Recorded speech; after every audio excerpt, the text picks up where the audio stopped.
ಈ ಒಂದು ಸಮಾರಂಭದ ಮುಖ್ಯ ಅತಿಥಿಗಳಾಗಿರ್ತಕ್ಕಂಥ ಮತ್ತೋರ್ವರಾಗಿರ್ತಕ್ಕಂಥ ಶ್ರೀ KN ರುದ್ರೇಶ್ ಕುಲಸಚಿವರು BSK ವಿಶ್ವವಿದ್ಯಾಲಯ ಬಳ್ಳಾರಿ ಶ್ರೀಯುತರು ಈ ಸಮಾರಂಭವನ್ನು ಉದ್ದೇಶಿಸಿ 4 ಹಿತನುಡಿಗಳನ್ನ ಆಡಬೇಕಾಗಿ ವಿನಂತಿ.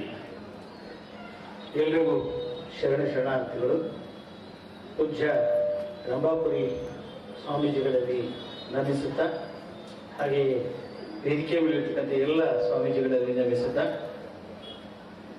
ಮತ್ತೆ ವೇದಿಕೆಯ ಮೇಲಿರ್ತಕ್ಕಂಥ ಎಲ್ಲ ಗಣ್ಯರಿಗೂ, ವೇದಿಕೆಯ ಮುಂಭಾಗದಲ್ಲಿರ್ತಕ್ಕಂಥ ನೀವೆಲ್ಲ ಅತಿ ಗಣ್ಯರು, ನಿಮ್ಮೆಲ್ಲರಿಗೂ ಮತ್ತೊಮ್ಮೆ ಶರಣಾರ್ಥಿಗಳು. ಬಹುಶಃ 60ನೇ ಇಸ್ವಿಯಿಂದ ಹುಟ್ಟಿ 80ರವರೆಗೆ ಹುಟ್ಟಿರ್ತಕ್ಕಂಥ ಬಹಳಷ್ಟು ಜನಕ್ಕೆ ಕಷ್ಟ ಅಂದ್ರೇನು, ನೋವು ಅಂದ್ರೇನು, ಹೇಗೆ ಮಠಗಳು ಬೆಳೆದವು ಅಥವಾ ಶಿಕ್ಷಣ ಹೇಗೆ ಬೆಳೀತು, ಕುಟುಂಬಗಳು ಹೇಗೆ ಬೆಳೆದವು ಅನ್ನುವಂಥ ಅನುಭವ ಬಹುಶಃ ಎಲ್ಲದೂ ಇದೆ. ಈ 90ರ ನಂತರ ಬಂದಂಥ ಹುಟ್ಟಿದಂಥವ್ರಿಗೆ ಅಷ್ಟಾಗಿ ಅದ್ರದ್ದು ಗೊತ್ತಿರಲ್ಲ.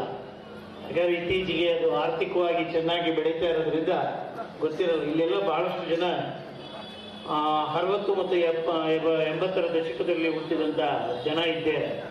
ಹಾಗಾಗಿ ಅವ್ರಿಗೆಲ್ಲರಿಗೂ ಗೊತ್ತಿದೆ ಈ ಮಠದ ಪರಿಸ್ಥಿತಿಗಳು ಎಲ್ಲ. ನಾನು ಕಳೆದ 1 ವರ್ಷ 2 ತಿಂಗಳಿಂದ ವಿಶ್ವವಿದ್ಯಾಲಯಕ್ಕೆ ಬಂದ ನಂತರ ರಿಜಿಸ್ಟರ್ ಆಗಿ ಮಠದ ಸಂಪರ್ಕದಲ್ಲಿದ್ದೇನೆ. B.Ed ಸಂಸ್ಥೆಗೆ 2 ಬಾರಿ ನನಗೆ ಇನ್ಸ್ಪೈರ್ ಕ್ಲಾಸ್ಗಳನ್ನು ತೆಗೆದುಕೊಳ್ಳಲಿಕ್ಕೆ ಡಾಕ್ಟರ್ ರಾಜಶೇಖರ್ ಅವರು ಕರ್ಕೊಂಡು ಬಂದಿದ್ರು. ನಮ್ಮ ಹಾಗೆ ಚಂದ್ರಶೇಖರಯ್ಯನವರು ಕರೆಸಿದ್ರು. ಆ ಟೈಮ್ನಲ್ಲಿ ಈ ಮಠ ಎಷ್ಟರ ಮಟ್ಟಿಗೆ ಶಿಕ್ಷಣವನ್ನು ಕೊಟ್ಟಿದೆ, ಈ ಸಮಾಜವನ್ನು ಬೆಳೆಸ್ತಾ ಇದೆ ಅನ್ನುವಂಥ ಪರಿಚಯ ನನಗೆ ಅಂದಿನಿಂದ ಆಯಿತು. ಆ ನಂತರ ಮಠದ ಬಗ್ಗೆ ತುಂಬ ಚೆನ್ನಾಗಿ ನಾನು ತಿಳ್ಕೊಂಡೆ. ಯಾವ್ಯಾವ ಜಿಲ್ಲೆಯಲ್ಲಿ ಮಠದ ಸಂಸ್ಥೆಗಳಿದ್ದಾವೆ, ಮಠ ಯಾವ ರೀತಿ ಸಮಾಜಕ್ಕೆ ದುಡಿತಾ ಇದೆ ಅನ್ನುವಂಥ ಹಿನ್ನೆಲೆಯಲ್ಲಿ ಕೇಳಿಕೊಂಡಾಗ ಪೂಜ್ಯ ನಮ್ಮ ವರಸಜ್ಜಾತಪ್ಪ ಸ್ವಾಮೀಜಿಗಳು ಅದರ ಬಗ್ಗೆ ನನಗೆ ವಿವರಣೆಯನ್ನು ಕೊಟ್ಟರು. ಹಾಗೆ ಚಂದ್ರಶೇಖರ್ ಸರು ಮತ್ತು ನಮ್ಮ ಡಾಕ್ಟರ್ ರಾಜಶೇಖರ್ ಈಗ ಮಾಜಿ ಪ್ರಿನ್ಸಿಪಾಲ್ ಆಗಿ B.Ed ಕಾಲೇಜಿನ ಅವರು ಈ ಮಠದ ಎಲ್ಲ ಪರಿಚಯವನ್ನು ಮಾಡಿಕೊಟ್ರು. ನಾವು ನಮ್ಮ ಕುಲಪತಿಗಳಿಗೆ, ಸಿಂಡಿಕೇಟ್ ಸದಸ್ಯರಿಗೆ ಈ ಮಠದ ಬಗ್ಗೆ ಎಲ್ಲ ಪರಿಚಯವನ್ನು ಮಾಡಿಕೊಟ್ಟ ನಂತರ ಹಿರಿಯ ಸ್ವಾಮೀಜಿಗಳಿಗೆ ನಾವು ಡಾಕ್ಟರೇಟ್ ಅನ್ನ ಕೊಡಬೇಕು ನಮ್ಮ ವಿಶ್ವವಿದ್ಯಾಲಯದಿಂದ ಅಂತ ಹೇಳಿ ನಾವು ನಿರ್ಧಾರವನ್ನ ತೆಗೆದುಕೊಂಡು ಮಾನ್ಯ ರಾಜ್ಯಪಾಲರಿಗೆ ಕಳಿಸ್ಕೊಟ್ವಿ. ಆ ರಾಜ್ಯಪಾಲರು ಒಂದೇ ಸಾರಿ ಒಪ್ಪಿ ಈ ಮಠದ ಸ್ವಾಮೀಜಿಯವರಿಗೆ, ಚಂದ್ರಮೌಳೀಶ್ವರ ಶಿವಾಚಾರ್ಯ ಸ್ವಾಮೀಜಿಯವರಿಗೆ ಮರಣೋತ್ತರವಾಗಿ ಗೌರವ ಡಾಕ್ಟರೇಟ್ ಪ್ರಶಸ್ತಿಯನ್ನ ಕೊಟ್ಟಿದ್ದಾರೆ. ಅವರಿಗೆ ನಾವು ಘಟಿಕೋತ್ಸವದಲ್ಲಿ ಅದನ್ನ ವಿತರಿಸಿದ್ದೇವೆ. ನಮ್ಮ ಅಪ್ಪಾಜಿ ಈ ಪುಸ್ತಕ ಇರ್ತಕ್ಕಂಥ ಸ್ವಾಮೀಜಿಗಳು ಅದನ್ನು ಸ್ವೀಕರಿಸಿದ್ದಾರೆ. ಹಾಗಾಗಿ ಈಗ ಮೊನ್ನೆ ಮುಖ್ಯ ಅತಿಥಿಗಳಾಗಿ ಭಾಗವಹಿಸಿದಂಥ ಪ್ರಶಾಂತ್ ಅವರು ಹೇಳಿದ್ರು, ಬಹುಶಃ ಪ್ರಶಸ್ತಿಗೆ ಬಹಳ ದೊಡ್ಡ ಬೆಲೆ ಬಂದಿದೆ ಅಂತ. ನಿಜಕ್ಕೂ ಅದು ಅರ್ಥಗರ್ಭಿತವಾದಂತ ಮಾತು ಅಂತ ನಾನು ಅನ್ಕೊಳ್ತೇನೆ.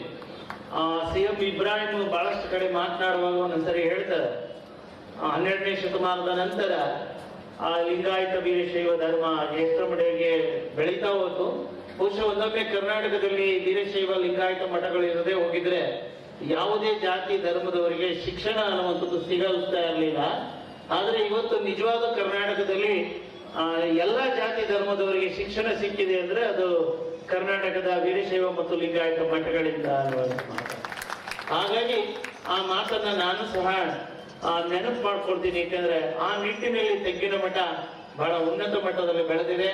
ನಿಜಕ್ಕೂ ನಾನು B.Ed ಕಾಲೇಜ್ ಒಂದನ್ನೇ ಪರಿಶೀಲಿಸಿದಂತ ಸಂದರ್ಭದಲ್ಲಿ ಸಾವಿರಾರು ಜನ ಉದ್ಯೋಗವನ್ನ ಪಡ್ಕೊಂಡು ಇವತ್ತಿನ ದಿವಸ ಈ ಸಮಾಜವನ್ನ ಕಟ್ಟುವಂತ, ಈ ದೇಶವನ್ನ ಕಟ್ಟುವಂತ, ಕರ್ನಾಟಕ ಕಟ್ಟುವಂತ ಕೆಲಸವನ್ನ ಮಾಡಿದ್ದಾರೆ. ಅದರಲ್ಲೂ ಎಷ್ಟು ಒಂದು ಎಥಿಕ್ ಆಗಿ, ಒಂದು ನೈತಿಕವಾಗಿ ಬೆಳೆಯುವಂತ ಸಂಸ್ಥೆ, ನೈತಿಕವಾಗಿ ಜನರನ್ನ ಬೆಳೆಸುವಂತ, ನೈತಿಕವಾಗಿ ಸಮಾಜವನ್ನ ಬೆಳೆಸುವಂತ ನಿಟ್ಟಿನಲ್ಲಿ ಪೂಜ್ಯ ಸ್ವಾಮೀಜಿಗಳು ನಡೆಸ್ಕೊಳ್ತಾ ಇರ್ತಕ್ಕಂಥದ್ದು ಬಹಳ ಒಳ್ಳೆಯ ಕೆಲಸ. ಇಲ್ಲದೆ ಹೋದ್ರೆ ಇವತ್ತಿನ ದಿವಸ ನಿಮಗೆ ಗೊತ್ತಿದೆ, ಆ ಮಾಧ್ಯಮಗಳಲ್ಲಿ ನೀವು ನೋಡ್ತಾ ಇದ್ದೀರಿ, ಈ ನೈತಿಕತೆ ಅನ್ನುವಂಥದ್ದು ಪ್ರಶ್ನೆಯನ್ನು ನಾವು ಹಾಕೊಂಡಾಗ ಯಾವ ನಿಟ್ಟಿನಲ್ಲಿ ಸಮಾಜ ಬೆಳೀತಾ ಇದೆ ಅಂತ ಒಂದು ಸಂದರ್ಭದಲ್ಲಿ ನಮ್ಮ ವಿದ್ಯಾರ್ಥಿಗಳನ್ನ ಅವರಿಗೆ ಬಹಳ ಒಂದು ಬಸವಣ್ಣನ ಅವರ ಲಿಂಗಾಯತ ಧರ್ಮದ ಎಲ್ಲ ಆಚಾರ ವಿಚಾರ, ಯಾಕಂದ್ರೆ ಮೊನ್ನೆ ನಮ್ಮ ವಿಜಯಶಂಕರ್ ಅಂತ ರಾಜ್ಯಪಾಲರಾದ್ರು ಮೇಘಾಲಯನವರು, ಅವರು ಹೇಳ್ತಾ ಇದ್ರು ಲಿಂಗಾಯತ ಮತ್ತು ವೀರಶೈವದ ತತ್ವಗಳನ್ನ ಬಹುಶಃ ಇಂಗ್ಲಿಷ್ ಹಿಂದಿಯಲ್ಲಿ ಹೆಚ್ಚು ಪ್ರಚಾರ ಮಾಡಿದ್ರೆ ಪ್ರಪಂಚದ ನಂಬರ್ 1 ಧರ್ಮವಾಗಿ ಅದು ಬೆಳೀತಾ ಇತ್ತು. ಹಾಗಾಗಿ ಕನ್ನಡದಲ್ಲಿ ಇರೋದ್ರಿಂದ ಅದು ಗೊತ್ತಾಗ್ತಾ ಇಲ್ಲ. ಅವರು ಪ್ರಶಾಂತ್ ಅವರು ಹೇಳಿದ ಹಾಗೆ ಎಲ್ಲಾ ರೀತಿಯ ಒಂದು ಏನೋ ಜ್ಞಾನವನ್ನು ಹೊಂದಿದಂತವರು. ಒಂದು ಕಟ್ಟಡ ಕಟ್ಟೋದ್ರಿಂದ ಹಿಡಿದು ನಾನು ಅವ್ರನ್ನ ಹತ್ತಿರದಿಂದ ನೋಡಿದ್ದೀನಿ. ಒಂದು ತೋಟ ಮಾಡೋದ್ರಿಂದ, ಸಂಸ್ಥೆ ಬೆಳೆಸೋದ್ರಿಂದ, ವಿದ್ಯಾರ್ಥಿಗಳನ್ನ ಬೆಳೆಸೋದ್ರಿಂದ. ಅವರಿಗೂ ಮೊನ್ನೆ ರಾಜ್ಯೋತ್ಸವ ಪ್ರಶಸ್ತಿ ಬಂತು. ನಾನು ಅವರ ಮನೆಗೆ ಭೇಟಿ ಕೊಟ್ಟು ಅವರನ್ನ ಅಭಿನಂದಿಸುವುದೇ.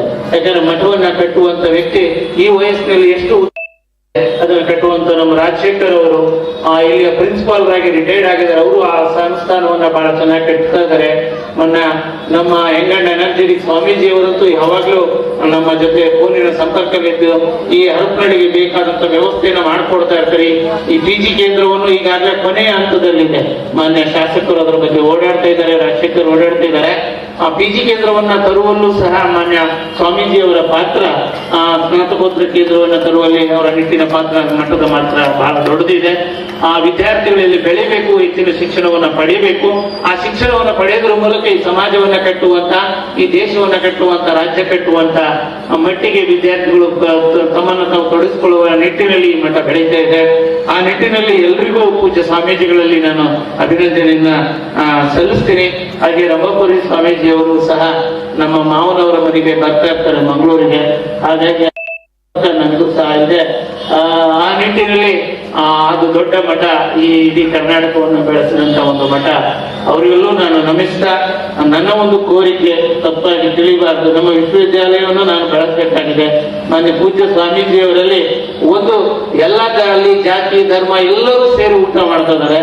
ಏನಾದ್ರು ತಾವು ಮನಸ್ಸು ಮಾಡಿ ಒಂದು ದಾಸೋಹ ಭವನವನ್ನ ಕಟ್ಟಿದ್ರೆ ಎಲ್ಲಾ ಮಕ್ಕಳಿಗೆ ಊಟ ಬಡಿಸುವಂತ ವ್ಯವಸ್ಥೆ ನಾವು ಮಾಡ್ತೀವಿ. ಆ ನಿಟ್ಟಿನಲ್ಲಿ ಸ್ವಾಮೀಜಿಯವರು ನಮಗೊಂದು ಆಶೀರ್ವಾದವನ್ನ ಮಾಡಬೇಕು ಅಂತ ಹೇಳಿ ಸತ್ಯಜಾಪ ಸ್ವಾಮೀಜಿಯಲ್ಲಿ ಅವರು ಕೇಳ್ಕೊಳ್ತಾ, ಚಂದ್ರಶೇಖರ್ ಸರ್ ಅನ್ನು ಕೇಳ್ಕೊಳ್ತಾ ನನ್ನ ಮಾತುಗಳನ್ನು ಮುಗಿಸ್ತೀನಿ. ಈಗೆಲ್ಲ ನಿಮಿಷ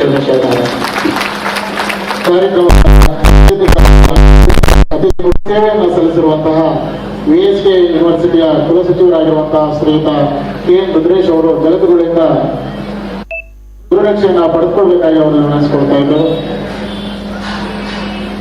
ವಿಜಯನಗರ ಶ್ರೀಕೃಷ್ಣದೇವರಾಯ ವಿಶ್ವವಿದ್ಯಾಲಯದ ಕುಲಸಚಿವರಾಗಿರುವಂತಹ ಶ್ರೀಯುತ KN ರುದ್ರೇಶ್ ಅವರು ಕಾರ್ಯಕ್ರಮಕ್ಕೆ ಆಗಮಿಸಿ ತಮ್ಮ ಅತಿಥಿ ನುಡಿ ಸೇವೆಯನ್ನು ಸಲ್ಲಿಸಿದ್ದಾರೆ. ಅವರಿಗೆ ಶ್ರೀಪೀಠದ